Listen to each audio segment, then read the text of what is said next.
She sneered I was nothing until I posted my secret wine recipe and tanked their emperor. I thought tonight was gonna be our night, the kind of night where Daniel and I would finally share the spotlight. For 27 years, I've been the one in the background, smiling for photos, hosting fancy dinners for clients, and making sure everything at Harper Valley Wines, our family winery in Willow Creek, Oregon, ran like clockwork. But tonight, at the winery's 25th anniversary party, everything fell apart. I walked into the Harper mansion, where crystal chandeliers sparkled like stars, and the who's who of our little town: Mayor Ellen Brooks, wine critic Richard Klein, and Susan Wheeler, the banker's wife, mingled with their glasses of our famous Cabernet Sauvignon. I wore a simple navy dress, my silver hair tied back with an old clip, sticking out like a sore thumb among the glitzy gowns and diamond necklaces. I'm Evelyn Carter, the woman who spent 2 decades in a dusty shed perfecting the wine recipe that put our winery on the map.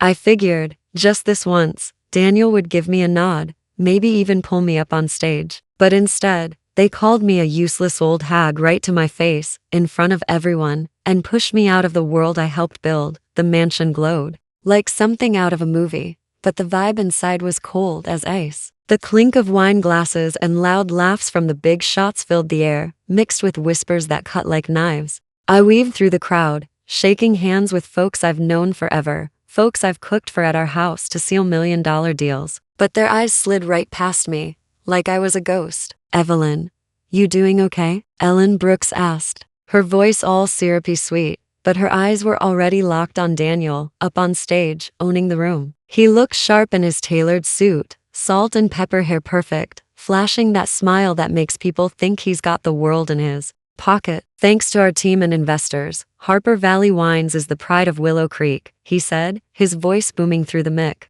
The crowd clapped like crazy, but my stomach twisted. Not a single word about me, not a glance my way. I'm the one who stayed up nights in that shed, tweaking grape blends, testing pH levels, while Daniel slept. But tonight, I was just Evelyn Carter, the wife nobody noticed. I tried to keep my smile plastered on, heading over to the wine table where Susan Wheeler was chatting with her husband. Poor Evelyn, she whispered, loud enough for me to hear, old and useless, just clinging to Daniel's coattails. My face burned, like I'd been slapped. I turned to say something, but Susan gave me the smug smirk and looked away, like I wasn't worth her time. My gut churned, and I caught more eyes flicking my way, pitying glances, forced smiles, whispers behind hands. They thought I didn't belong here, in this room, in this world. I looked for Daniel, hoping he'd sense my hurt, maybe wrap an arm around me and introduce me as his partner, like he did 27 years ago when we were just two dreamers in a shed. But he was busy laughing with Chloe Bennett, his 28-year-old assistant who started 6 months ago.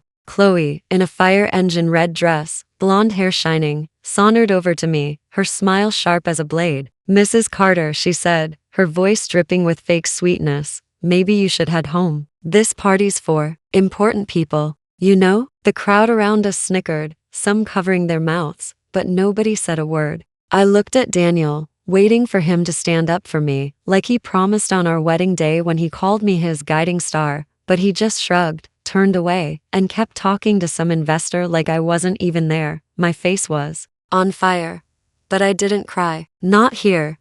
Not in front of these people. I clutched the wool scarf my mom left me, the one with hand-stitched wildflowers, the only thing I brought tonight to remind me of my roots, a farm girl who used mom's $5 million inheritance to kickstart this winery. I gave Chloe a small nod, like her words didn't faze me, and walked out of the mansion, head held high, even though each step felt like walking on broken glass. As I passed the gate, old Mrs. Agnes, the flower lady I chat with every morning at the farmer's market, looked at me with kind eyes. You okay, Evelyn? She asked, her voice soft like a grandma's hug, holding a bundle of daisies. Just getting some air, I said, but my heart was pounding, like I was standing at a crossroads. Deep down, I knew this wasn't the end. In my purse, under that scarf, were my car keys and a secret nobody in that room could have guessed. An old leather notebook, filled with the recipe for the wine that changed everything. They think I'm useless? They're about to find out how wrong they are. I'm sitting in my little upstairs office in our farmhouse, the desk lamp casting a warm glow over my old leather notebook, where I scribbled down the Cabernet Sauvignon recipe over 20 years ago. This room, with its dusty bookshelves and filing cabinet stuffed with papers, is where I burn the midnight oil, testing grape blends and tweaking formulas while Daniel slept downstairs. Chloe's words from last night, useless old hag, keep echoing in my head, sharp like a knife to the gut. And Daniel's shrug, the way he turned his back on me, like I was nothing but a prop in his shiny world, stings worse than anything. I always thought our 27 years together were a love story, a shared dream, but now, in the quiet of this room, it feels more like a play where I didn't even know I was a side character. But I'm not crying, not because I'm tougher than they think, though I'm starting to believe I am, but because I know something they don't. That notebook, the papers in my cabinet, and my $15 million stake in Harper Valley Wines are my weapons. They want to erase me from the story? Fine, but I'm about to make them remember my name, Evelyn Carter, and they'll regret ever underestimating me. I take a sip of coffee, the strong black kind I brew from beans at Joe's Diner, where folks in Willow Creek gather every morning to gossip about the weather or the latest town drama. The smell grounds me, but it also brings back memories of when Daniel and I used to sit in our old shed, laughing about turning our wine into Oregon's liquid gold. Now he's laughing with Chloe, that blonde bombshell with a smile that cuts like glass, the one the whole town's fawning over like she's some wine princess. I set the mug down and flip through the notebook, each page a snapshot of late nights blending grapes, scribbling notes, failing and trying again. I didn't just create that recipe. I used my mom's $5 million inheritance to buy our first vineyard, signed deals with distributors, and hosted dinners that landed us big contracts. But Daniel, with his smooth talk and killer smile, took all the credit, while I faded into the background like some nobody. I grab my phone and call Ethan Walsh, my financial advisor since my days working at the town bank. Ethan, I need you to pull up my stake in Harper Valley Wines, I say, keeping my voice steady, like I'm ordering coffee. And get ready to freeze all my joint accounts with Daniel. Today. There's a long pause, and I can hear Ethan breathing hard on the other end. Evelyn? You sure? This is a big move, like blowing everything up. I smile, even though he can't see it. That's exactly what I'm going for, Ethan. I'll send you the documents. Just do it. I hear him typing, probably checking my accounts. Then he says, "You've got 15 million in shares. Pulling that out will shake the company bad." I nod to myself. Good. Make it happen. Hanging up, I feel a spark inside, like I'm finally unlocking a door I've kept shut for years. But I don't stop there. I open my laptop and start typing the first pages of a book I've been dreaming about, The Soul of the Vine. It's not just about making wine. It's about the sweat and tears I poured into it, the failures, and the lessons about picking yourself up. I write about the mornings my mom took me to her vineyard, teaching me to smell the soil, to feel the life in every grape. The land never lies, Evelyn, she'd say, but people do. I send the first draft to a small publisher in Portland. Not expecting much, just wanting something out there with my name on it, not Mrs. Harper. Every word feels like a reminder that I'm not useless, that I'm the woman who turned a dream into reality, even if the town only sees Daniel at the local wine festival the next day. I stand in the corner, watching Chloe strut around next to Daniel, holding a glass of our wine and bragging about his recipe to some critics. She's in a sleek white dress, eyes sparkling like she owns the place. Daniel's laughing, slapping backs, completely ignoring me. But then I spot Mrs. Agnes, the flower lady, near the wine booth, giving me that warm look again. "You don't need to prove anything to them, Evelyn," she says, handing me a single white daisy. "But if you're gonna make it big," I clutch the flower, its soft petals grounding me, and smile. Her words light a fire in me. I head home, pull out my filing cabinet, and dig through years of documents. The contract from my mom's inheritance, the patent with both our names, meeting minutes listing me as co-founder. Each paper is a bullet, and I'm look out the window at the vineyards glowing under the moonlight, where Daniel and I used to walk, dreaming of our future. Now, I only see myself in that picture. Chloe and Daniel think they can write me out. They're wrong. I open my laptop, draft an email to the Harper Valley Wines board. Subject line, urgent notice from Evelyn Carter. I haven't hit send yet, but my finger hovers over the button, like I'm standing on the edge of a cliff, ready to jump. They want to play the humiliation game? I'm about to show them how it's really done. I'm standing in the Harper Valley, Wine's greenhouse, surrounded by decorative vines and soft golden lights, clutching the white daisy Mrs. Agnes gave me yesterday like it's a lifeline reminding me someone still believes in me. The biggest wine festival of the year in Willow Creek is in full swing, with national critics, distributors, and half the town packed in, raising glasses to our winery's success. I'm wearing a gray cashmere sweater and jeans deliberately, ditching the dowdy wife label they've slapped on me, determined to prove I belong in this world I helped build. Just last night, I drafted that email to the board, urgent notice from Evelyn Carter, my finger hovering over the send button. But I held off, hoping maybe Daniel would look at me the way he did 27 years ago when we were just kids, dreaming of a winery that'd make Oregon proud. But then, like a punch to the gut,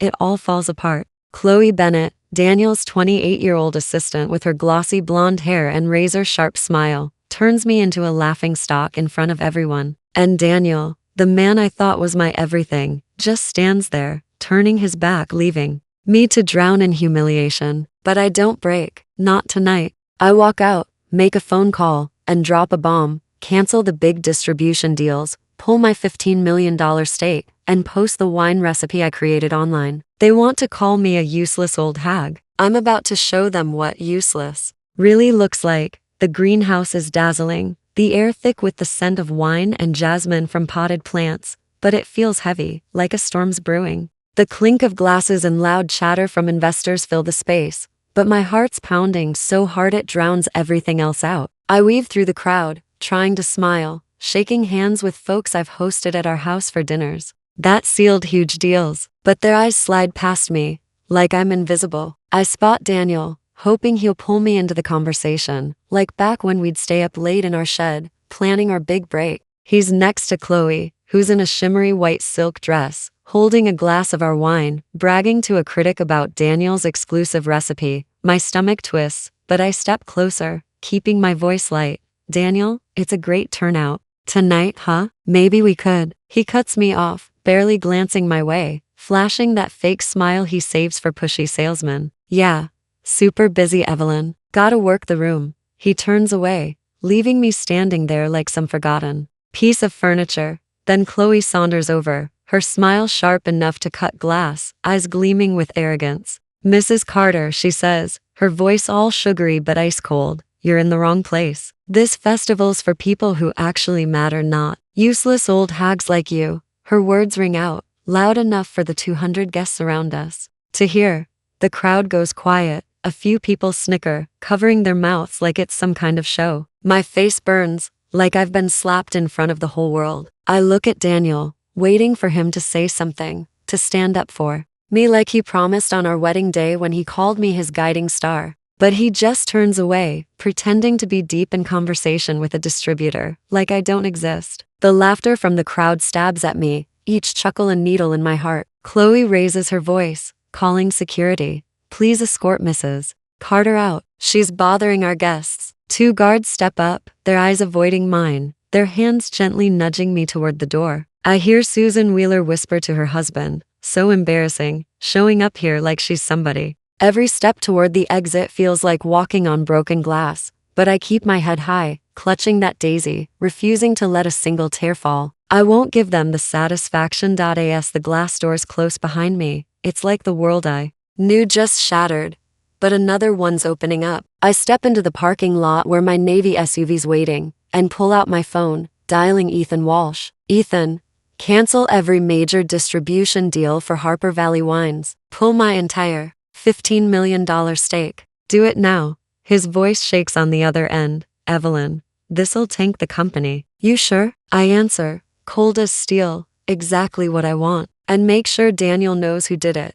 I hang up, open the wine industry's go-to social media app, and post, the Cabernet Sauvignon recipe for Harper Valley Wines is mine, Evelyn Carter's, not Daniel Harper's. Here's the full recipe. I attach a photo of my notebook's handwritten pages. Within minutes, my phone's buzzing like crazy. 32 missed calls from Daniel, texts flooding in. Evelyn, what the hell are you doing? Call me. I toss the phone onto the passenger seat, start the car, and drive off, the vineyards glowing under the moonlight. They think I'm useless? They're about to learn just how wrong they are, and it's gonna cost them everything. I walked into the boardroom of Harper Valley Wines, my heels clicking on the polished hardwood floor, the vineyard stretching out beyond the floor-to-ceiling windows, like a painting I'd helped create. My heart was pounding, but not from fear. It was the kind of adrenaline you get when you know you're about to turn the tables. Just yesterday, I'd walked out of that humiliating wine festival, Chloe Bennett's words, useless old hag, still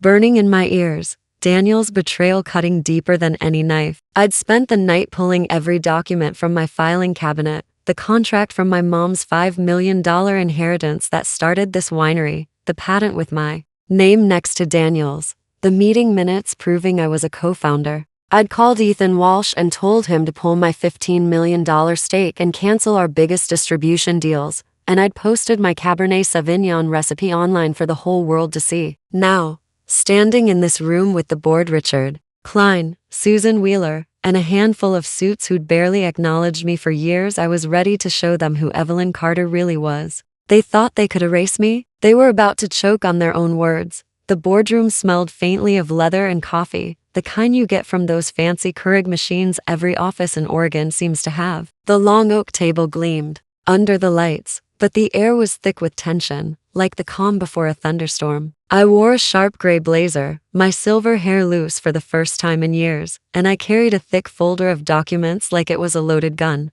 Daniel burst in, his usually perfect hair a mess, tie crooked, eyes wild with panic. "Evelyn, what the hell have you done?" he shouted, his voice cracking like a teenager's. Chloe trailed behind him, her red power suit screaming confidence. But her face was pale, her arms crossed tight like she was bracing for a hit. The board members shifted in their seats, avoiding my eyes, probably wishing they were anywhere but here. I set my folder on the table, slow and deliberate, and looked straight at Daniel. "Good morning, everyone," I said, my voice calm as a summer breeze. "I'm here to set a few things straight." I opened the folder and slid the first document across the table, a copy of the original contract from 1998, when I used my mom's inheritance to buy our first vineyard. "This is where Harper Valley Wines started," I said, tapping the paper. "My money, my signature, my risk." I pulled out the patent for our Cabernet Sauvignon, my name right next to Daniel's. "And this is the recipe I created,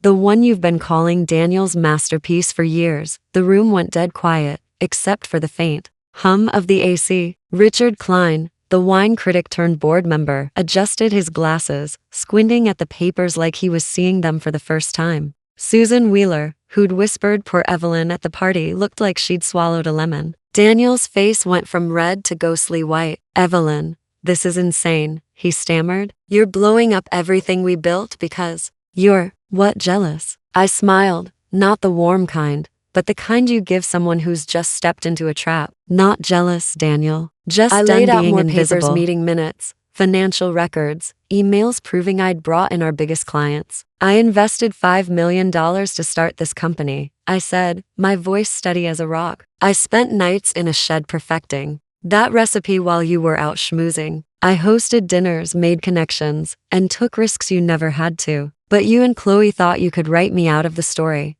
I turned to Chloe, who was shrinking against the wall, her confident smirk gone. "Yesterday, I pulled my $15 million stake. I canceled our distribution deals with 3 major chains, and I posted my recipe online. The stock's down 3% already, and it's only a M." The board members gasped, their pens scribbling furiously. Daniel slammed his hand on the table, making everyone jump. "You're destroying us. This is personal, Evelyn. Admit it." I leaned back in my chair, folding my hands. "No, Daniel, this is business. You made it personal when you let your girlfriend call me a useless old hag in front of 200 people. Chloe's eyes widened, and she opened her mouth to speak, but I cut her off. "Don't, Chloe. You thought you could humiliate me and take my place? You forgot one thing: I built this company, and I can unbuild it." I slid one last document across the table, a legal notice I'd drafted at a M. "Evelyn Carter hereby terminates all financial involvement with Harper Valley Wines and demands the immediate resignation of Daniel Harper as CEO to stabilize the company." The room felt like it dropped 10 degrees. Richard cleared his throat, his voice shaky. "Evelyn, maybe we can work out a transition plan?" I shook my head. No, Richard. The company's bleeding cash as we speak. Daniel, steps down today, or it's over. Susan stared at the table, her usual smugness replaced by panic, probably calculating how her husband's bank would handle the fallout. Daniel slumped into his chair, the fight draining out of him. Evelyn, please, he whispered, his voice breaking. We can fix this. I looked at him, the man I'd loved for 27 years, the man who'd called me his guiding star on our wedding day under the oak tree at my mom's old farm. That man was gone. You should have thought about that before you turned your back on me, I said, my voice cold but steady. Chloe's heels clicked as she edged toward the door, like a deer ready to bolt. I caught her eye and added, and, Chloe, good luck finding another job when the industry knows you tried to steal credit for my work.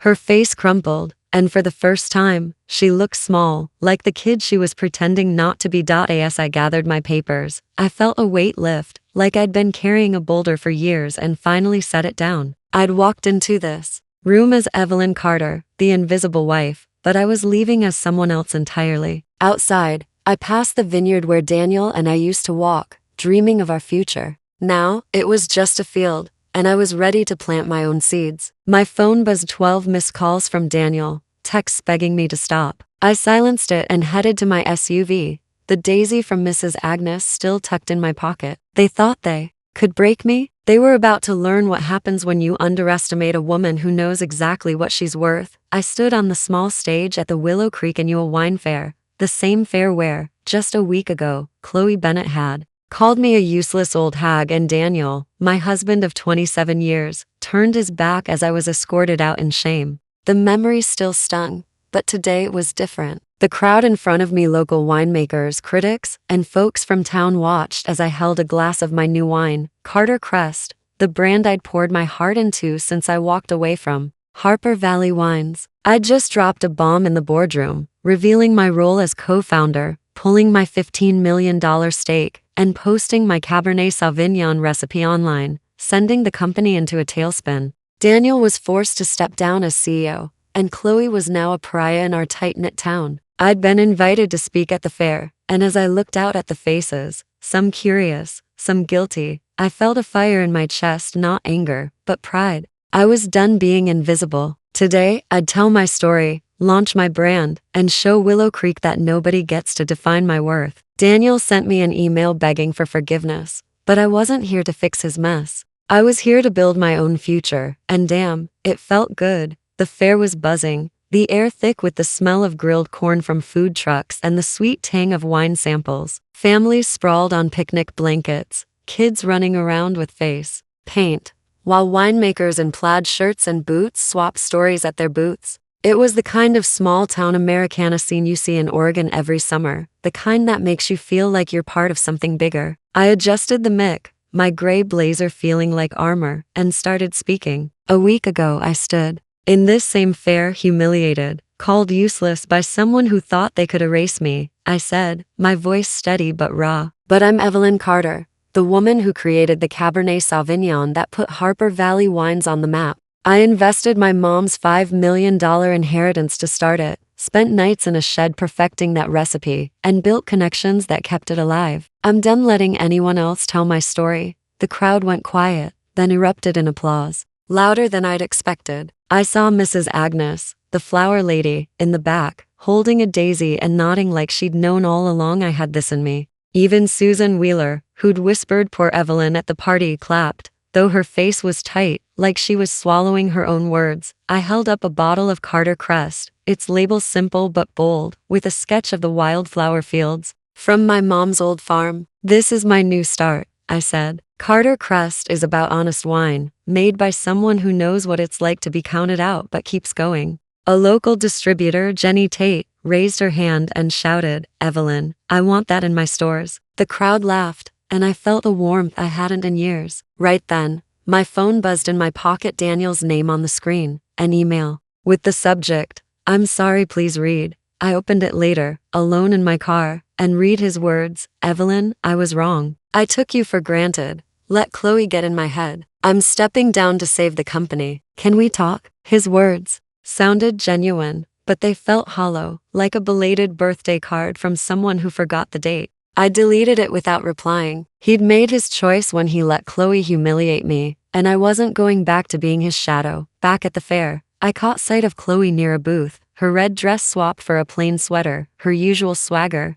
gone. Folks whispered as she passed, some turning away like she carried a bad smell. Word had spread about her stunt at the festival and my online post exposing the truth. She'd tried to text me that morning. "Mrs. Carter, I didn't mean it. Can we meet?" I ignored it. She wasn't sorry, she was scared, scrambling now that her meal ticket was gone. The town's rumor mill, usually brutal to folks like me, had turned on her. I didn't feel bad. She'd played her game and lost. As I stepped off the stage, Jenny Tate pulled me aside, her eyes bright. "Evelyn, that was incredible. Your wine's got soul. And your story? It's gonna inspire a lot of women around here." I smiled, thinking of my mom, who'd taught me to trust the land in my own hands. Jenny handed me a contract for distribution, the first big win for Carter Crest. It felt like a door opening, one I'd kicked down myself. Later, I drove to the farmhouse, passing the old oak tree where Daniel and I got married, where he'd called me his guiding star. That memory used to make me ache, but now it just felt like a story from someone else's life. I pulled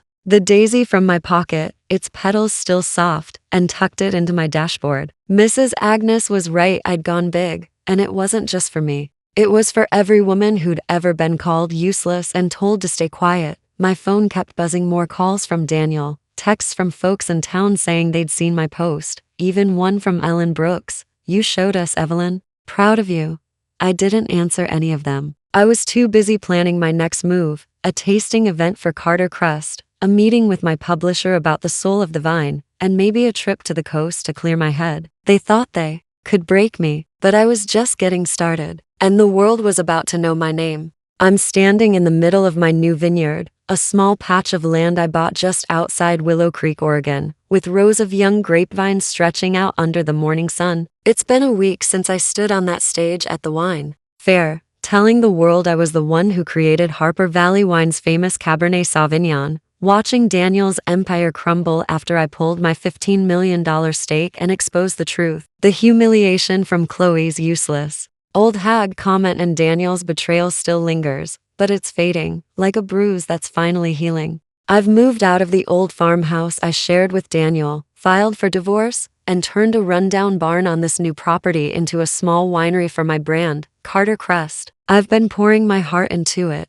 blending new wines, finishing my book, The Soul of the Vine, and connecting with other women in the industry who've become my lifeline. Daniel keeps trying to reach me, flowers, letters, even a voicemail begging for a second chance, but I'm done with his world. I'm building my own now, and let me tell you, it feels like I'm finally breathing fresh air after years of being stuck in a stuffy room. The vineyard smells like damp soil and new growth, the kind of scent that reminds me of my mom's farm, where I learned to love the land. I'm wearing my old work boots, jeans, and a flannel shirt, my silver hair tied back with a bandana, feeling more like myself than I have in decades. I walk through the rows, checking the vines, thinking about how this place is mine, bought with my own money, not Daniel's. The barn, now my winery, has a shiny new fermenting tank I splurged on, and a small desk where I've been writing my book. The publisher in Portland loved the first draft of The Soul of the Vine, saying it's not just about wine but about grit, about picking yourself up when everyone else counts you out. I wrote about the nights I spent in our old shed,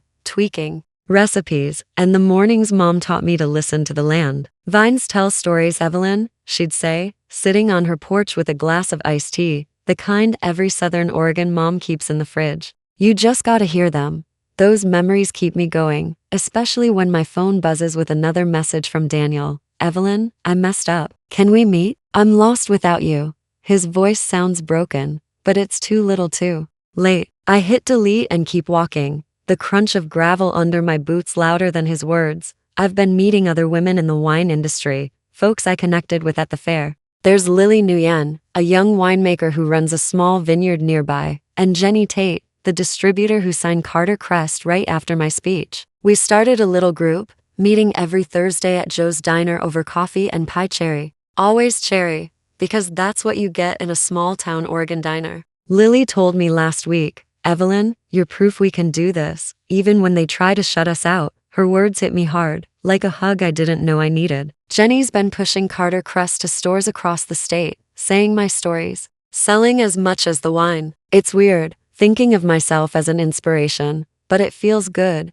like I'm finally leaving a mark that's mine, not Daniel's. Yesterday, a delivery guy showed up with a bouquet of roses and a letter from Daniel. I'm sorry for everything, he wrote. Chloe was a mistake. I'm stepping down to save the company. Let's start over. I handed the roses back to the guy and said, tell him to keep them. I'm done starting over for him. I meant it. Every time I think about that night at the festival, Chloe's smirk, Daniel's shrug, I feel a flash of anger, but it's not the kind that burns me up anymore. It's fuel, pushing me to keep going. I'm planting new vines, ones I picked myself, and I'm experimenting with a Pinot Noir that's got a spicy kick, something Daniel would have called too risky. Risky's my middle name now. As I head back to the barn, I spot Mrs. Agnes, driving by in her beat-up pickup, the one she uses to haul flowers to the market. She stops, rolls down her window, and hands me another white daisy. Heard you're shaking things up, Evelyn, she says with a grin. You're making this old town proud.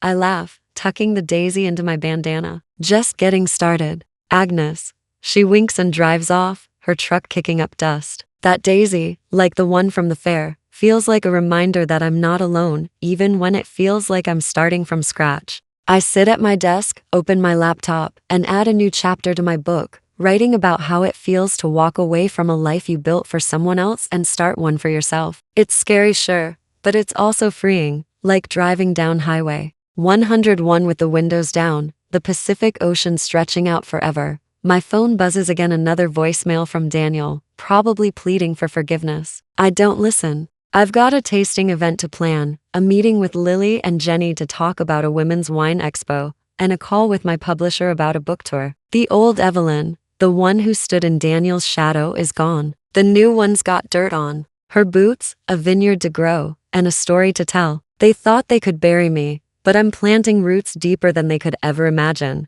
I'm standing in the middle of the Willow Creek Community Center, the smell of fresh cedar and blackberry pie from the dessert table filling the air, as I look out at a crowd that's here for me, for Carter Crest, my winery, my dream. It's been a month since I walked away from Harper Valley Wines, leaving Daniel's crumbling empire in my rearview mirror after I pulled my $15 million stake and spilled the truth about my Cabernet Sauvignon recipe. That night at the wine festival, when Chloe called me a useless old hag and Daniel turned his back, feels like a lifetime ago. Now, my new winery, Carter Crest, just won a gold medal at a national competition, and my book, The Soul of the Vine, is climbing the bestseller lists. Tonight's tasting event is packed. Local folks, wine critics, even some big city distributors, who drove up from Portland. I'm wearing my favorite flannel and jeans, my silver hair loose, feeling like I've finally stepped into my own skin. Daniel's been blowing up my phone, begging for a second chance,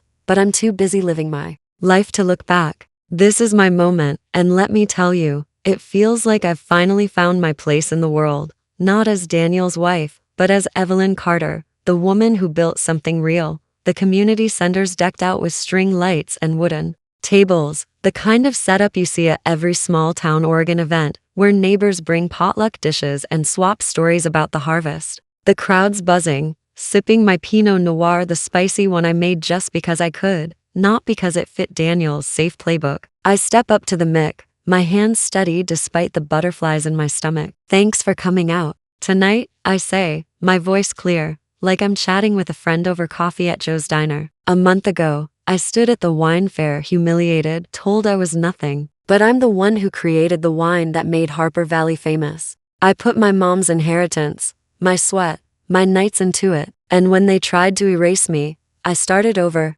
Carter Crest is my heart, my story, and I'm just getting started. The crowd claps, louder than I expected, and I spot Mrs. Agnes in the back, her daisy tucked into her hat, giving me a thumbs up. Even Jenny Tate, my distributor, is grinning, already talking to a critic about stocking my wine in Seattle. I catch a glimpse of Lily Nguyen, the young winemaker who's become like a little sister, pouring samples at my booth. She's been with me every step, meeting up at Joe's to plan our women's wine expo. Evelyn, you're killing it, she whispers as I pass by, her eyes shining. I laugh, feeling a pride I haven't felt in years, like I'm not just surviving but thriving. My book's been a surprise hit. Folks are buying it not just for the wine tips but for the story of how I got back up after being knocked down. A reviewer from Portland called it a love letter to every woman who's been underestimated, and that hit me right in the chest. I think of Mom, sitting on her porch with her iced tea, telling me the land never lies. I poured that into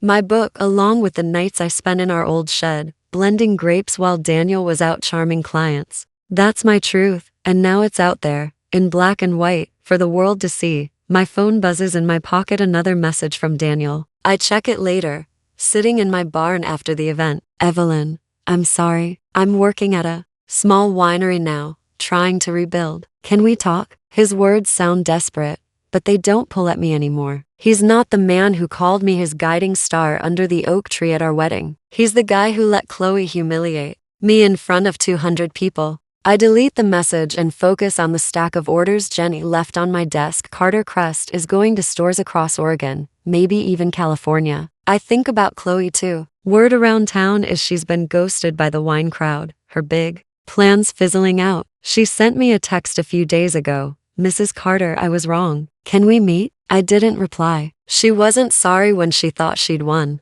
She's only sorry now because she's lost. As I lock up the barn, I see Mrs. Agnes's pickup truck pulling up, her headlights cutting through the dusk. She hops out, holding a small jar of homemade blackberry jam. Made this for you, Evelyn, she says, her voice warm like a summer night. You're showing this town what a woman can do. I take the jam, my throat tight, and hug her. That jar, with its handwritten label, feels like a piece of Willow Creek, a reminder that I'm not alone. I head back to my vineyard, the rows of vines glowing under the stars, and sit on the porch with a glass of my Pinot. I'm planning a bigger tasting event, maybe at the coast, and Lily's got ideas for a wine festival just for women winemakers. Daniel's world is fading, but mine's just beginning. They thought they could break me, but I'm building something stronger, and it's got my name on it. I'm standing at the edge of the Willow Creek Community Center, the string lights casting a warm glow over the crowd as the Carter Crest tasting event winds down.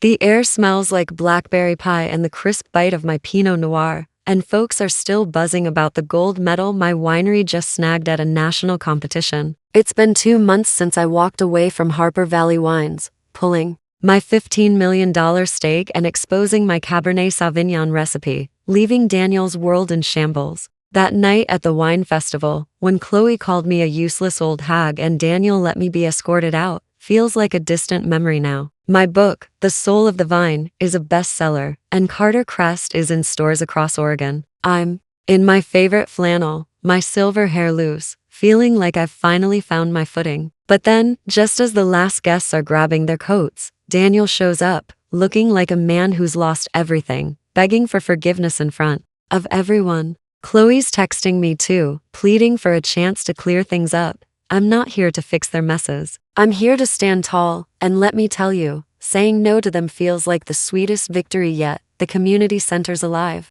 With that small town Oregon vibe, folks laughing, clinking glasses, kids sneaking extra pie from the dessert table. It's the kind of night that makes you feel like you're part of something real, something rooted. I'm chatting with Jenny Tate, my distributor, about getting Carter Crest into California stores, when I see him, Daniel, standing by the entrance, his suit wrinkled, eyes sunken like he hasn't slept in weeks. He looks older, smaller, not the charming guy who used to own every room. The crowd quiets down, sensing something's up. He walks toward me, slow, like he's scared I'll bolt. Evelyn, he says, loud enough for the stragglers to hear, I messed up. I let Chloe get in my head. Let everyone think I did it all. I'm sorry. I'm working at a tiny winery now, barely scraping by. Can we talk? Maybe. Start over? His voice cracks, and for a second, I see the guy I married under that oak tree, the one who called me his guiding star while fireflies danced around us. But that guy's gone, replaced by the one who stood by while I was humiliated. I take a deep breath, my hand brushing the daisy tucked in my pocket, the one Mrs. Agnes gave me at the fair. Daniel, I say, my voice calm but firm, like I'm telling a friend the hard truth. You made your choice when you let Chloe call me useless in front of 200 people. You don't get to walk back, and now that I'm building something without you. The crowd murmurs, a few heads nodding. Jenny puts a hand on my shoulder, like she's got my back. Daniel's face falls, his eyes darting to the floor. I'm trying to make it right, he mumbles, but it's weak, like he knows it's too late. I shake my head. You can't. I've got my winery, my book, my life. Go fix your own. He stands there, frozen, as folks start whispering, some even turning away like he's the one who doesn't belong. My phone buzzes a text from Chloe. Mrs. Carter, I was wrong. Can we meet? I'm sorry.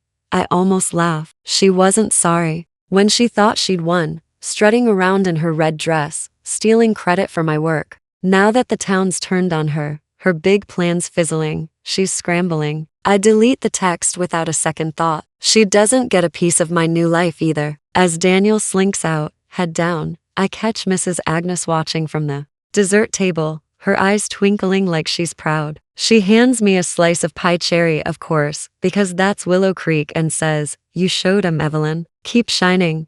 I take the plate, my throat tight, and nod. That pie, warm and tart, feels like home, like the community I'm building, one that sees me for who I am. I head back to the booth, where Lily Nguyen's still pouring samples, her smile as bright as the string lights. You okay? She asks, passing me a glass of Pinot. I nod, sipping the wine, its spicy kick reminding me of the risks I'm taking, the ones Daniel never would have approved. I'm not just surviving, I'm thriving, and it's on my terms. They thought they could dim my light, but I'm burning brighter than ever, and I'm not looking back. I'm standing in the Willow Creek Community Hall, the same place where, just a few weeks ago, I poured my heart out at the Carter Crest tasting event, watching folks sip my Pinot Noir and cheer for my comeback. It's been 3 months since I turned Harper Valley wines upside down, pulling my $15 million stake and exposing my Cabernet Sauvignon recipe, leaving Daniel and Chloe scrambling in the wreckage. That night at the wine festival, when Chloe called me a useless old hag and Daniel let me be escorted out, feels like a bad dream now. Carter Crest is thriving. My book The Soul of the Vine is a bestseller, and I'm here today to launch a scholarship for young women in the wine industry, something I've been dreaming about since I started rebuilding my life. The hall's packed, with locals, young winemakers, and even some familiar faces who once whispered "Poor Evelyn" behind my back. I'm in my favorite jeans and flannel, a daisy from Mrs. Agnes tucked in my pocket, feeling like I've not just found my place, but created something bigger than myself. Daniel's still trying to claw his way back into my life, and Chloe's begging for forgiveness, but I'm focused on the future, on lifting others up the way I've lifted myself. Let me tell you, seeing this town change because of my story feels like the kind of wind that hits you right in the heart. The hall's got that classic small-town Oregon vibe: wooden beams, folding chairs, and a potluck table loaded with casseroles and homemade lemonade, the kind every church picnic or community event around here has. There's a banner strung up that says Carter Crest Future Scholarship, with a sketch of wildflowers like the ones on my wine labels, a nod to my mom's farm where I learned to love the land. I step up to the mic, my hands steady, and start talking like I'm catching up with a friend at Joe's Diner. 3 months ago, I was told I was nothing, that I didn't belong in the world I helped build. I say, my voice clear but real. But I'm Evelyn Carter, the woman who created Harper Valley's famous wine, who put everything on the line for it. And when they tried to erase me, I didn't just get back up, I built something new. This scholarship is for every young woman who's been told she's not enough, who's got a dream but needs a chance. The crowd claps, and I see Lily Nguyen, my winemaker friend, beaming from the front row, her notebook full of ideas for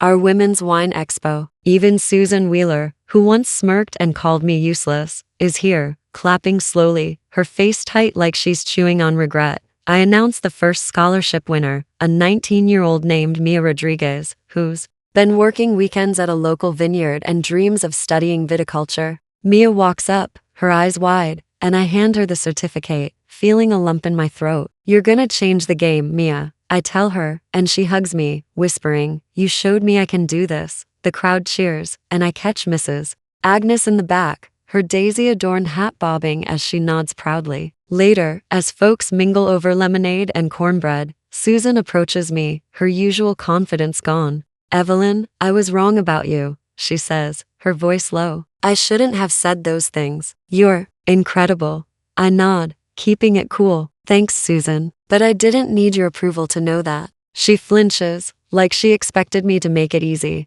But I'm done smoothing things over for people who didn't see me until I forced them to. My phone's been buzzing all day. Another voicemail from Daniel, probably begging again, and a text from Chloe. Evelyn, I'm sorry for everything. Can we talk? I don't bother responding. Daniel's working some low-level job at a winery in Salem now, and Chloe's been ghosted by the industry she thought she'd rule. Their apologies don't mean much when they only came after they lost. I think about that night under the oak tree when Daniel and I got married, fireflies glowing around us, his promise to always stand by me. That memory used to hurt, but now it's just a story from someone else's life. I'm too busy planning Mia's scholarship is just the start, and I'm working with Lily and Jenny Tate to fund more. Willow Creek's changing. Women are stepping up, starting businesses, speaking out. I walk outside, the evening air cool, and see the vineyards in the distance, my vineyards, glowing under the stars. They tried to dim me,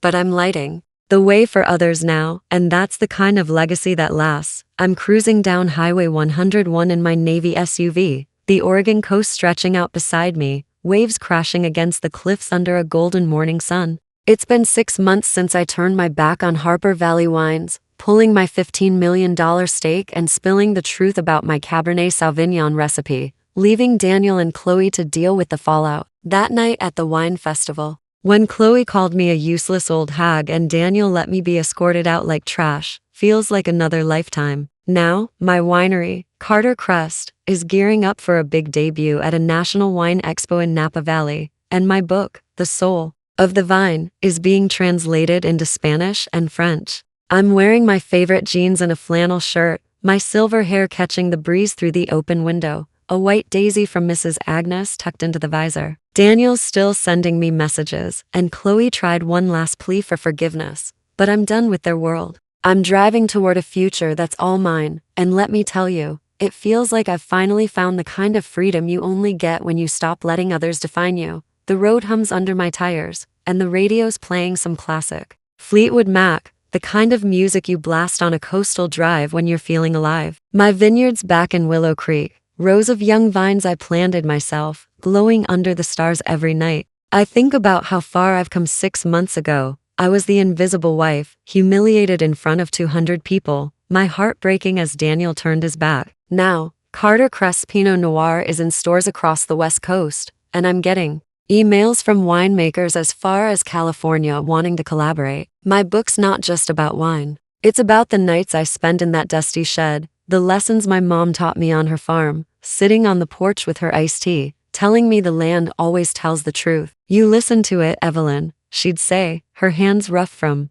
years of tending vines. That's what I wrote about, the truth of the land, the truth of myself. The publisher's talking about a book tour, maybe even a TED Talk, and it's wild to think my story's reaching people I'll never meet. My phone buzzes on the passenger seat. Another text from Daniel. Saw your book in a store. You're doing big things. I'm proud, even if you don't care. I don't open it. He's working some low-end job at a winery in Salem, trying to claw his way back, but his words don't pull at me anymore. I think of our wedding under that oak tree, fireflies glowing, him calling me his guiding star. That memory used to hurt, but now it's just a snapshot from someone else's life. Chloe sent a message last week too. Evelyn, I was wrong. I'm starting over. Can we talk? I deleted it without a second thought. She wasn't sorry when she was strutting around, stealing my credit. She's only sorry now because she's got nothing left. I'm not here to fix their mistakes. I'm too busy planning the Napa Expo, where Carter Crest will go head-to-head with the big names, and I'm working with Lily Nguyen and Jenny Tate on our Women's Wine Festival, a first for Oregon. As I pull over at a scenic lookout, the Pacific Ocean sprawling endless before me, I spot a roadside stand selling fresh crab, the kind you get at every coastal stop in Oregon. The guy running it, an old fisherman named Pete, recognizes me from a local news story about Carter Crest. You're that wine lady, right? He says, handing me a paper bag of crab legs for free. Heard what you did, stood up to those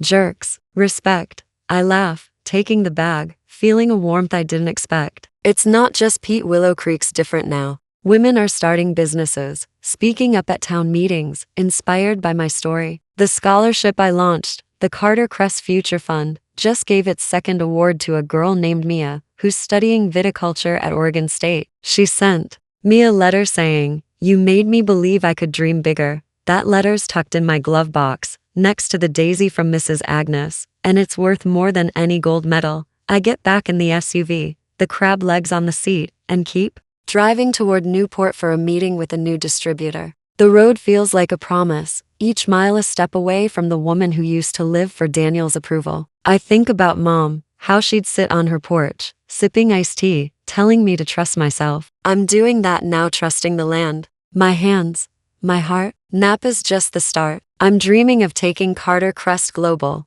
maybe even opening a second vineyard. My phone buzzes again. Lily, texting.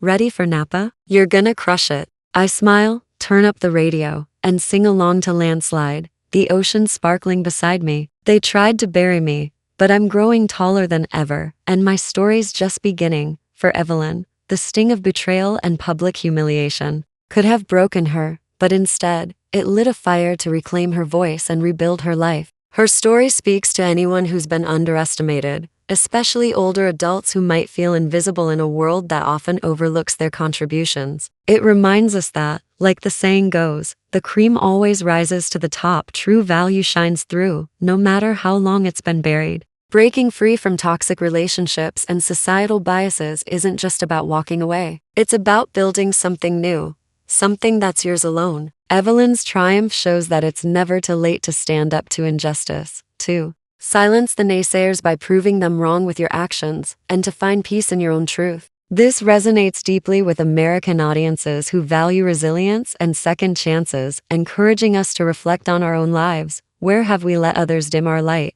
and how can we take it back? I'd love to hear your thoughts. What part of Evelyn's story hit home for you? Or do you have a story of standing up for yourself? Drop it in the comments. Hit that like button to show some love, and subscribe to catch more stories that inspire and make you think. Here's to finding your peace after the storm, and may you always know your worth.